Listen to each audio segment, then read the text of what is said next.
நான் வந்து ஷிஃப்டே 2 to 11 தான் போறேன். இப்போ வந்து எனக்கு கூட கல்யாணம் பண்றவங்க காலையில 10 o'clock எழுதுனா ஹாய் பாய் சமைங்க அப்படின்னா என்னால முடியாது. என்னால காலையில எழுந்துக்க முடியாது. It's my number 1 thing. பொம்பளைக்கு அடக்க இருக்கணும், அகம்பாவ இருக்க கூடாது, பொறுமை இருக்கணும், போக்கிரித்தனம் இருக்க கூடாது.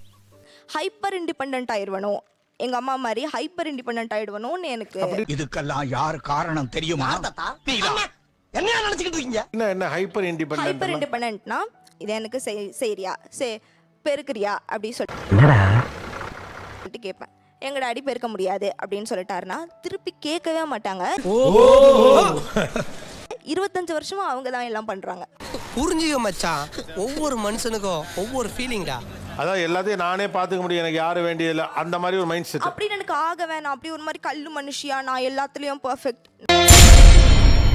பார் முழுசா சந்திரமுகியா மாறி இருக்கு. நான் I'm a woman with flaws. நான் அப்படியே தான் இருக்கணும்னு கண்டினியூ பண்ணணும்னு நான் நினைக்கிறேன். இப்போ கூட உங்களை பத்தி நல்ல ரிப்போர்ட்டா கொடுக்க போறேன். ஆனா சில விஷயங்களை நீங்க திருத்திக்கணும். அப்பதான் உங்க ஃபியூச்சர் நல்லா இருக்கும்.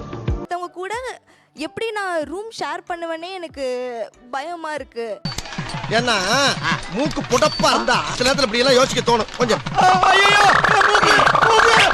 எப்படி இப்போ எனக்கு வந்து தலைகாணி இப்படி போட்டா பிடிக்கும், அவனுக்கு எப்படி போட்டா பிடிக்கும்னே எனக்கு தெரியாது. இதுல யாருடைய பயம் தேவையற்றது?